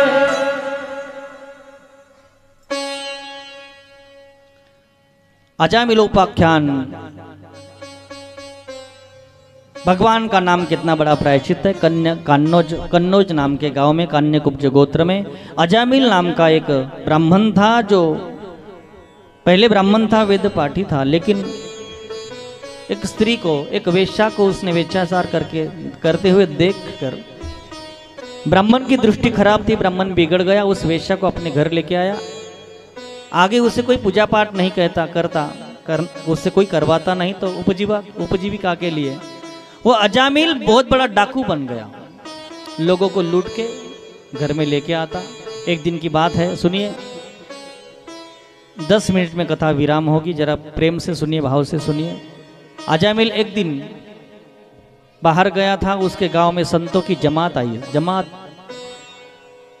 वृंदावन से अयोध्या जाने वाली संतों की जमात थी। लोगों ने पूछा, भाई आपके गांव में कोई भगवान का भगत है? रात्रि का समय हो गया है, 100 लोग हैं, 100 मूर्ति है, हमारे पास कोई बुजुर्ग संत भी है, रात्रि में हम नहीं चल सकते, आपके गांव में कोई भगवान का भगत है? दुर्जन थे, कुछ दुष्ट लोग थे, उन्होंने सोचा ये ढोंगी संत होते हैं, उन्होंने संतों की निंदा की। उनको कहा, बोले महाराज हमारे गांव में सबसे बड़ा भगत रहता है भगवान का, उसका नाम है अजामिल। अजामिल डाकू था, वो तो भगवान का विरोधी था, लोगों को मार काट के धन लेके आता अजामिल। उसे उस वेश्या से 9 संतान हुई थी, 10वीं संतान उसकी स्त्री के गर्भ में थी। 5वां महीना चल रहा था, रात्रि का समय था, लोगों ने संतों को पता बताया। संतों की जमात भजन करते हुए भगवान की पालकी लेके उसके घर के सामने पहुंचे। तब अजामिल नहीं था, वो डाकू चला गया था डाका डालने के लिए। उसकी पत्नी घर में थी, मंजीरा बजाते हुए संतों की जमात भजन कर रहे, भगवान की पालकी उनके साथ में है। अरे भगत अजामिल बाहर आओ, तुम्हारे घर पधारे हो आए, पावन हो आए, तुम्हारे घर संत पधारे आए। बेटा भगत अजामिल कहाँ हो? अरे बेटा बाहर आ, तुम्हारा घर पावन हो गया, तुम्हारे घर संत पधारे हैं। अजामिल तो घर नहीं था, उसकी पत्नी द्वार पे आई। उन्होंने कहा, उसकी पत्नी ने कहा, महाराज आपके साथ किसने मजाक की है? मेरा पति भगत नहीं है, वो बहुत बड़ा डाकू है, अगर वो आपको देख लेगा तो आग बबूला हो जाएगा। उसे भगवान का नाम लेने वाला कोई चलता नहीं है महाराज, आपकी किसने चेष्टा की है? भगवान उन संतों की जमात में उनके जो महंत थे, बड़े बुजुर्ग थे, उन्होंने कहा, बेटी लगता है प्रभु की आज यही इच्छा है, तेरे घर का ही अन्न खाएंगे, तेरे पाप के हो या पुण्य का। मेरे पति तो पाप का लाते हैं, चोरी करके लाते, डाका डाल के लाते। बेटी 100 मूर्ति है, 100 बुजुर्ग है हमारे पास, कुछ बुजुर्ग संत जो रात्रि में नहीं चल सकते, रात्रि हो गई है, आगे के गांव में हम नहीं जा सकते, लगता है आज भगवान की यही इच्छा है, तेरे घर के आंगन में ही हमारा भंडारा लगेगा, भजन करेगा, जागृता होगा, भगवान का संकीर्तन होगा, भगवान को भोग लगेगा। बेटा ये काम कर, तू सीधा दे दे, हम बना लेंगे, 100 मूर्ति है। अजामिल की पत्नी कहती है, वो अच्छी थी स्वभाव से, कोई बात नहीं महाराज, मेरा कोई मंतव्य नहीं, लेकिन आपको मेरे पापी के घर का अनाज चलेगा तो कोई बात नहीं, भगवान को हम प्रसादी देंगे। समय की बात है, अजामिल के पत्नी ने उन्हें सीधा आटा दे दिया, उन्होंने बनाया, भोग लगाया, भगवान को देके रात्रि में वहां पे ताल मंजीरा बजाते हुए भगवान का सुमिरन चिंतन करते रहे संत। मध्य रात्रि के बाद अजामिल हाथ में तलवार है, डाका डाल के वो कुछ धन अपने साथ लेके आया। देखा अपने आंगन में संतों की धुनी लगी है, ताल मंजीरा बजा के संत गा रहे हैं, नाच रहे हैं। उसने उस तलवार से संतों को धमकी देने की शुरुआत की, भागो यहां से, मेरे आंगन में कैसे रुके, तुम्हारी हिम्मत कैसे हुई मेरे आंगन में रुकने की। संत चिल्लाने लगे। अजामिल की पत्नी घर के बाहर आई, घर के बाहर आके दरवाजे पे खड़ी हुई, उसने अपने कमर पे हाथ रखे और अजामिल को कहा, अजी क्या करते हो, इनको रुकने के लिए मैंने ही आज्ञा दी है, ये मैंने इनको रुकने के लिए जगह दी है, हमारे घर का भोजन उन्होंने पाया है, बड़े बुजुर्ग से ऐसे बात करते हैं, चुपचाप घर में जाओ। जब उसने ऐसा कहा, अजामिल से सारी दुनिया डरती थी, लेकिन अजामिल अपनी पत्नी से डरता था। अजामिल चुपचाप घर में चला गया। वो महंत कहने लगे, बेटी सारी दुनिया इससे डरती है, लेकिन ये तुझसे डरता है, ये बात अच्छी है, और आदमी डरना भी चाहिए। ऐकता है ना, काही माणसे असली गली का बरस गावમાં वाघ राहतो, वाघ बटा गावમાં काय राहतो, वाघ वाघ, पण घरमा घुसना का म्याव। एकले त्याना मित्र सांगित म्हणे, का रे, अरे तू ना नाव वाघ मा, तू ना आडनाव वाघ, वाघ वाघ परिवार तुमनं कोई वाघ, आणि तू वणी रीतला कसं काय घाबरस रे। तो म्हणे, बो मी वाघ आहे, पण त्यास न तथा न तिनं मायर न वाघ मारे।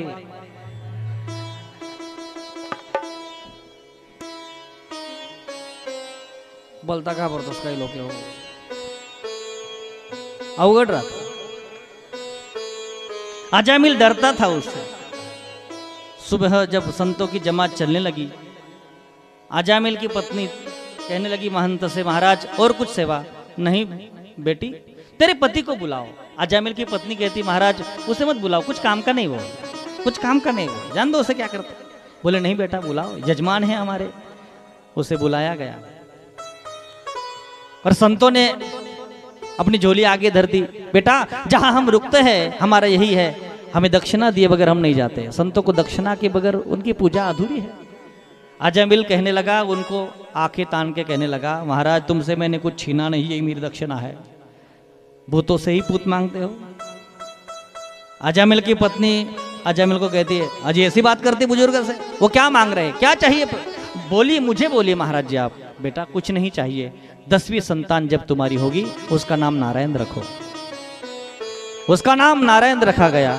जब अजामिल बूढ़ा हो गया, मरने का समय आया, जमराज उसे लेने के लिए आए, जमदूत उसे दिखने लगे, उसने अपने बेटे को नाम से बुलाया, बेटा नारायण बचाओ, चिल्लाया अजामिल, बेटा नारायण बचाओ।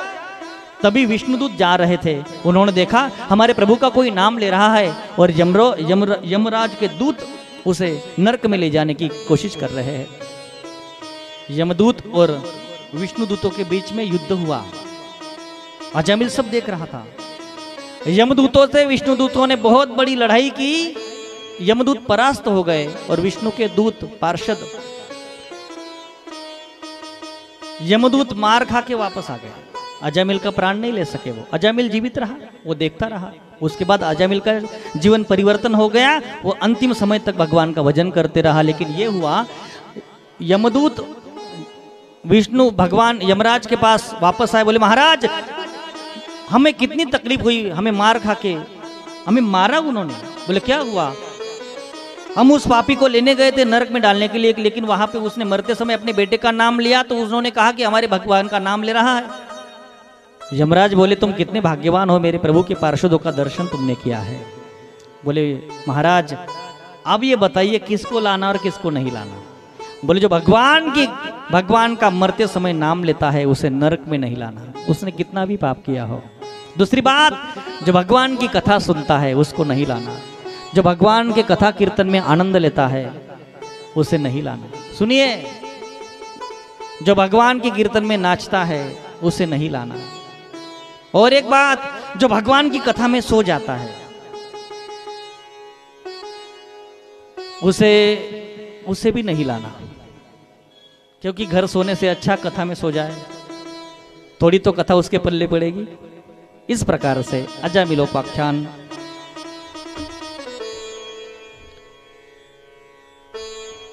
उसके बाद वृतासुर का चरित्र में आता है। सांकेत्यम परिहास्यम वा स्तोभम हेलनमेव वा वैकुंठ नाम ग्रहणम अशेषा गहरम विधो। प्रजापति दक्ष का प्रसंग कहा शुकाचार्य महाराज ने। उसके बाद मरुदगणों की कथा कही। वृतासुर का कथा प्रसंग कहा।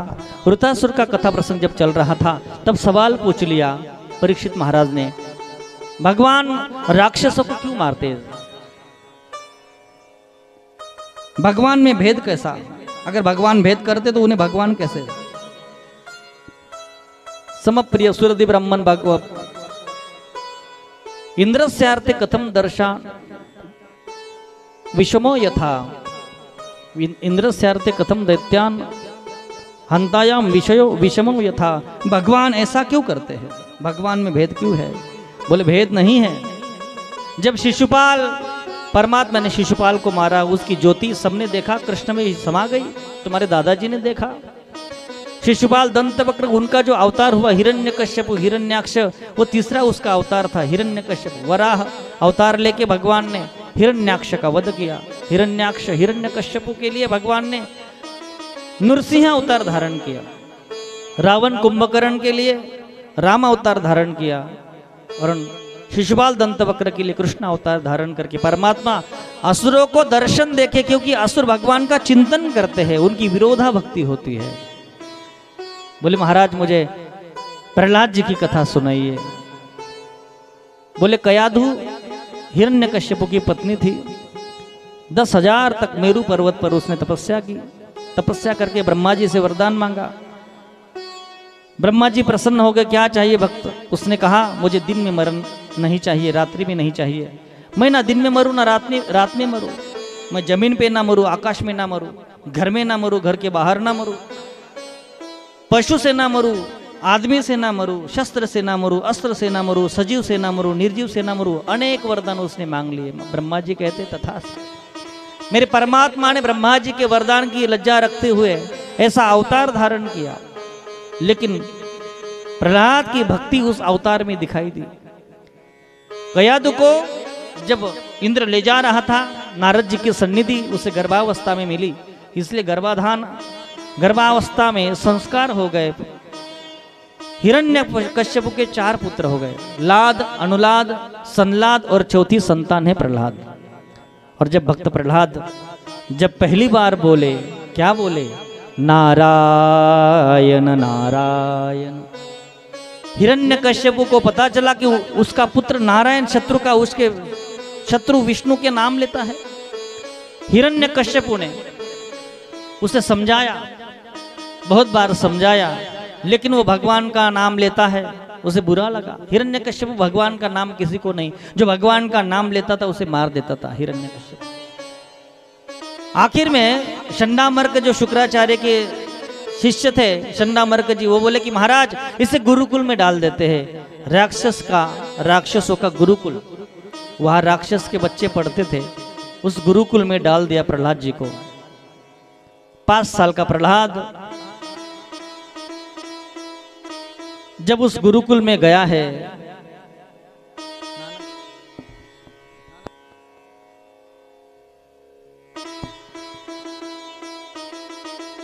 आसुरों के बच्चों के साथ जब प्रहलाद जी उस गुरुकुल में पढ़ने लगे, आसुरों के बच्चे, उन्हें पढ़ाया गया था कि ब्रह्मा जी की तपस्या करो, देवता हमारे शत्रु है। कोई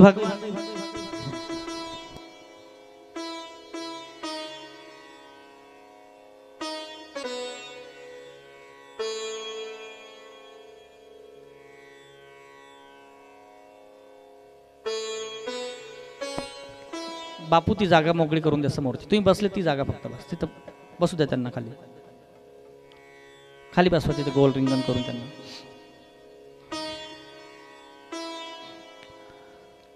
राक्षसांची मुलं त्या ठिकाणी त्या गुरुकुलामध्ये शिकतायत आणि प्रल्हाद त्यांना विचारतो, का रे इथं आपण काय शिकतोय? त्यांना सांगतायत प्रल्हादजी, अरे भगवान का भजन करना चाहिए। वो लोग कहते हैं कि तुम्हारे पिताजी ने कहा है हमारा शत्रु है विष्णु। बोले नहीं, भगवान हमारे मित्र है, उन्होंने ही हमें जन्म दिया है। प्रहलाद सबके बीच में खड़े होते हैं, उनको ज्ञान का उपदेश करते हैं। प्रहलाद जी, उनकी क्लास जो थी राक्षसों की, राक्षस पुत्रों की, उसमें तो भगवान की भक्ति की पाठशाला शुरू हो गई। कोणती शाळा?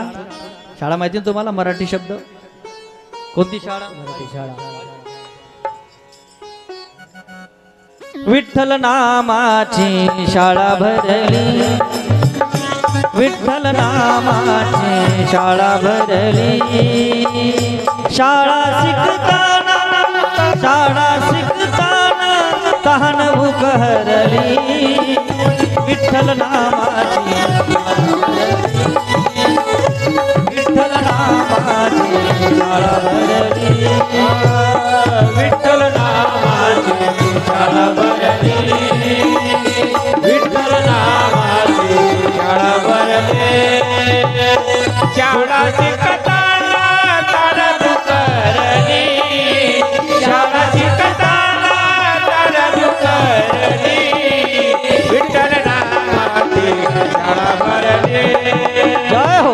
विठ्ठल नामाची शाळा भरली, गुरु होई पांडुरंग, आमाची कवी पूजाचे अंग, गुरु होई पांडुरंग, आमाची कवी पूजाचे नाम गजरात हो रंग, नाम गजरात हो रंग, ओटी भाण्यात कशी करली, विठ्ठल नामाची शाळा भरली, विठ्ठल नामाची शाळा भरली, शाळा शिकताना तान दुखरली, शाळा शिकताना तान दुखरली, विठ्ठल नामाची शाळा भरली, विठ्ठल नामाची शाळा भरली, विठ्ठल नामाची शाळा भरली, विठ्ठल नामाची शाळा भरली, बाळ गोपाळ हो वार करी, डोळे मिटून बघू पंढरी, बाळ गोपाळ हो वार करी, डोळे मिटून बघू पंढरी, कधी घाडल पंढरीची वारी, कधी घाडल पंढरीची वारी, श्यामनाथ उरली, विठ्ठल नामाची शाळा भरली, विठ्ठल नामाची शाळा भरली, विठ्ठल नामाची शाळा भरली, शाळा शिकताना तान दुखरली, शाळा शिकताना तान दुखरली, विठ्ठल नामाची शाळा भरली, विठ्ठल नामाची शाळा भरली, तारे पड्या हाती घ्या रे, करू गतर नाचू या रे, टाळती पडा हाती घ्या रे, गरुगदर आनुया रे, खेळवाणीचा भक्ती सारे, भक्ती पुढे ही शक्ती हरली, विठ्ठल नामाची शाळा भरली, विठ्ठल नामाची शाळा भरली, विठ्ठल नामाची शाळा भरली। जेव्हा त्यांचं भजन चालू होतं, शाळा शिकताना तान दुखरली, शाळा शिकताना तान दुखरली, विठ्ठल नामाची शाळा भरली, विठ्ठल नामाची शाळा भरली, विठ्ठल नामाची शाळा भरली। प्रल्हाद शिकला नाही, पण प्रल्हादाने त्या ठिकाणी अख्खा वर्ग बिघडवला आणि सगळ्या राक्षसांच्या मुलांना त्याने भजनाला लावून दिलं. जय जय नारायण नारायण हरी हरी, जय जय नारायण नारायण हरी. एवढ्यात असं झालं, चंडामर्क जे होते शुक्राचार्यांचे शिष्य, त्या शाळेचे गुरुजी चंडामर्क, त्यांनी पाहिलं अरे रे, या प्रल्हादाने सगळा वर्ग बिघडून टाकला. चंडामर्क धावत धावत आलेत आणि चंडामर्काला येताना पाहिलं आणि सगळे ते होते ते मुलं ते पळून गेले. जय जय नारायण नारायण हरी हरी, जय जय नारायण नारायण हरी हरी, जय जय नारायण नारायण हरी हरी, जय जय नारायण नारायण हरी हरी. चंडामर्काने त्या ठिकाणी प्रल्हादाचे कान धरले, चल तुला बापाकडे घेऊन जातो, आणि घेऊन गेला. चंडामर्क प्रल्हादजीला घेऊन गेला हिरण्यकश्यपूकडे. हिरण्यकश्यपूकडे गुरु महाराज घेऊन गेले की महाराज आणि हिरण्यकश्यपूला जाऊन सांगतात की तुमच्या मुलाने सगळा वर्ग बिघडून टाकला. हिरण्यकश्यपूला राग आला. हिरण्यकश्यपू म्हणतो की तुला काय करावं. हिरण्यकश्यपूने असं चिंतने 21 प्रयोग केले. किती? 21 प्रयोग केले प्रल्हादाला मारण्याकरता. पण जाको राखे साईया मार सके ना कोई, बालन बाका कर सकही. विचारलं एके दिवशी, का रे तुला मारण्यासाठी एवढे प्रयोग करतो, तू मरत नाहीस? प्रल्हादाने सुंदर उत्तर दिलं, बाबा तारने वाला है भगवान, बचाने वाला है भगवान, तारने वाला है भगवान, बचाने वाला है भगवान. ओ बालन बाका कर सकही, बालन बाका कर सकही, जिसका रक्षक दया निधान, तारने वाला है भगवान, बचाने वाला है भगवान, तारने वाला है भगवान, बचाने वाला है भगवान. हिरण्यकश्यपु ने पूछा प्रहलाद को, बोल तेरा भगवान कहाँ है? उस खंबे में है. प्रहलाद जी महाराज ने कहा हर जगह. पिताजी आप गलत पूछ रहे, वो कहाँ है ऐसा मत पूछो, वो कहाँ नहीं है ऐसा पूछो. हुआ ये मेरे परमात्मा खंब फोड़ परमात्मा नरसिंह रूप के रूप में पधारे. नरसिंह भगवान की जय. नरसिंह रूप में परमात्मा पधारे, प्रहलाद जी को उठा लिया, उसका रक्षण किया, हिरण्यकश्यपु का वध किया. बहुत प्यारी कथा है. आज की कथा यहाँ पे विराम लेती है. 11:30 बज गए हैं. आरती के जजमान आगे आएंगे. सभी लोगों से एक छोटा सा निवेदन है, कल 5वां दिन है, मेरे प्रभु का जन्मदिन है. सभी ने बड़े भाव से बड़े प्रेम से आना, खाली हाथ कोई नहीं आना. लाला का जन्मदिन है, लाला के लिए बधाई लेके आना है. आपको जो लाना है वो लाइए. बधाई मतलब आपको पता है ना, किसी घर बच्चा हुआ हो तो आप जाते हैं वहाँ पुत्र के दर्शन के लिए आप जाते हैं, तो खाली हाथ जाते हैं क्या? जो जितने प्रेम से जाते हैं, जो अपने जितने नज़दीक के होंगे वो हिसाब से आप जाते हैं. तो लाला मेरे कन्हैया तो सबके नज़दीक के हैं. तुमेव माता च पिता तुमेव बंधु सारे नाते, तोरे मोरे तो हे मोहे नाते अनेक माणी ये जो भावे. म्हणजे आपण जर जातो एखाद्या घरी, काही जवळच्या घरी आपण मुलाला पाहायला जातो, माय खाली हातानं जातात का तुम्ही? काहीतरी ले जाणं पडस ना, आंगडं टोपळं, हो कपडा ले जाणं पडतं, अर्धा ग्रामनं 1 ग्रामनं. अशा पद्धतीने तुम्हाला कृष्ण जन्मोत्सवामध्ये यायचं. सर्वांनी मोठ्या उत्साहाने आनंदाने जन्मासाठी यायचं आहे. भगवंतासाठी देवराजा गुरु तिच्या दर्शना रिक्त हस्त जाणं जाऊ नये. रिकाम्या हाताने यायचं नाही, मोठ्या उत्साहाने आनंदाने यायचं आहे. सुंठवड्याचा प्रसाद आणायचा आहे, फळं आणायची, फुलं आणायची आहेत. तुम्हाला जे आणता येईल ते आणा, पण देवासाठी आणायचं. कोणासाठी आणायचं? आणि देवासाठी जास्त असं संख्येने. आणि तुमच्या शेजारची बाई कोणी येत नसेल तिला सांगायचं, बाई आता 3 दिवसाची कथा शेष, आज 4थ दिवस संपन्न होतोय, आता 3च दिवसाची कथा शेष आहे, तिलाही आणा. तिलाही तुम्ही जर शेजारच्या बाईला कथेला आणलं तर तुम्हाला अर्ध पुण्य भेटल्याशिवाय राहणार नाही. तिलाही आणा.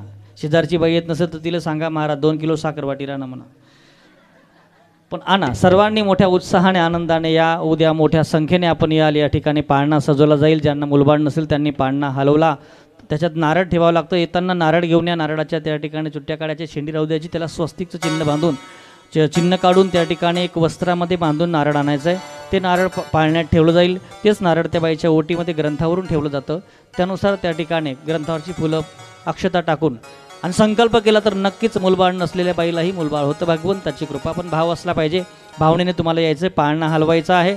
सर्वांनी जास्त संख्येने या ठिकाणी पंडाल सजवला जाईल. उद्या माझ्या लालाचा जन्म आहे कथेतला सर्वात महत्त्वाचा दिवस. आता भागवत कथेमध्ये उरलेले 3 दिवस, भागवत कथेमध्ये शेवटचे 3 दिवस उत्सव राहतात. जन्मोत्सव, परवा रुक्मिणी स्वयंवर आणि 7व्या दिवशी सुदामजींचं चरित्र पोहे आणि त्या दिवशी आपल्या कथेची सांगता होईल. 7व्या दिवशी सांगता होईल रात्री. सर्वांनी आता 3 दिवस जे आले नसतील त्यांनाही सांगा.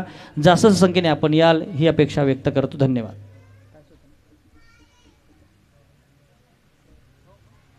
चला आरतीसाठी सद्गुरुदेव महाराज जी आरती के लिए पधारेंगे. आइए गुरुदेव.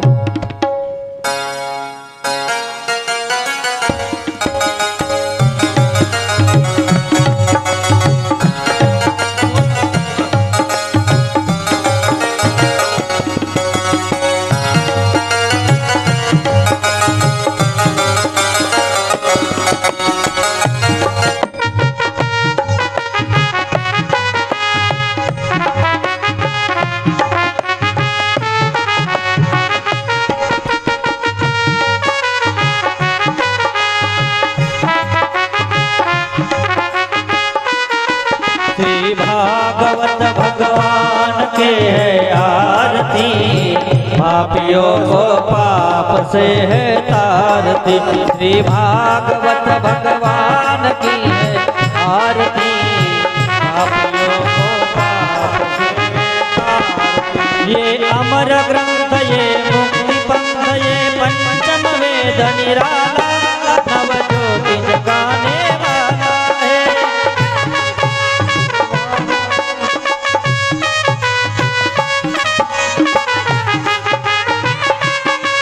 हरि नाम यही, हरि धाम यही, हरि नाम यही, हरि धाम यही, भगवे मंगल के पापियों को पाप से तार। श्री भागवत भगवान की जय हो।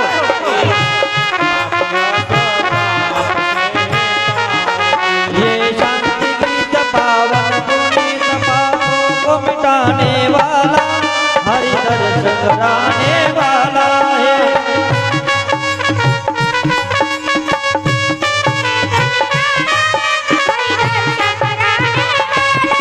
ये सुख करनी, ये दुख हरनी, ये सुख करनी, ये दुख हरनी, श्री मधुसूदन की आरती, पापियों को पाप से। श्री भागवत भगवान की है आरती, पापियों को पाप से।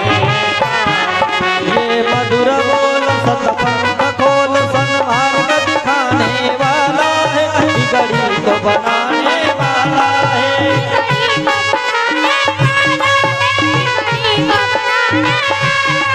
श्री राम यही, घनश्याम यही, श्री राम यही, घनश्याम यही, प्रभु की महिमा की आरती, पापियों को पाप से।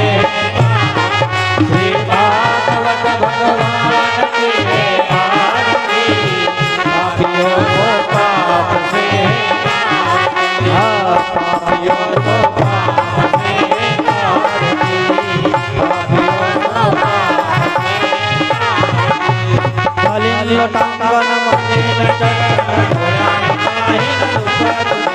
प्रेमे आलिंगन आनंद पूजन, भाई गोपालन मने नमः। त्वमेव माता पिता त्वमेव, त्वमेव बन्धु सखा त्वमेव, त्वमेव विद्याधनं त्वमेव, त्वमेव सर्वं मम देव। कायेन वाचा मन्यते